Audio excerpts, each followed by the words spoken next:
ठाणे जिले के मोमरा इलाके में उस समय कोहराम मच गया जब डायघर पुलिस स्टेशन के अंतर्गत आने वाले एक गैराज में अचानक आग लग गई।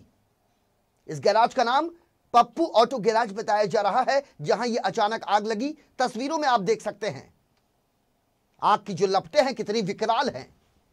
आग लगने की जानकारी मिलते ही मौके पर पहुंची दमकल विभाग की टीम ने कड़ी जद्दोजहद के बाद आखिरकार आग पर काबू पा लिया। गनीमत इस बात का रहा कि आग की इस घटना में किसी के हताहत होने की खबर सामने नहीं आई, लेकिन यहां रिपेयरिंग के लिए लाई गई 15 से 17 मोटर बाइक आग में जलकर पूरी तरह से खाक हो गई। डायघर कौसा इलाके में लगी आग को बुझाने के बाद कूलिंग का काम शुरू किया गया। फिलहाल स्थिति नियंत्रण में है, लेकिन तस्वीरों में आप देख सकते हैं कि जिस गैराज में एक दो नहीं बल्कि कई मोटर बाइक रिपेयरिंग के लिए लाई गई थी, आग लगने की वजह से एक के बाद एक वो सभी को अपनी चपेट में लेती गई और अंततोगत्वा सभी मोटर बाइक जलकर खाक हो गई।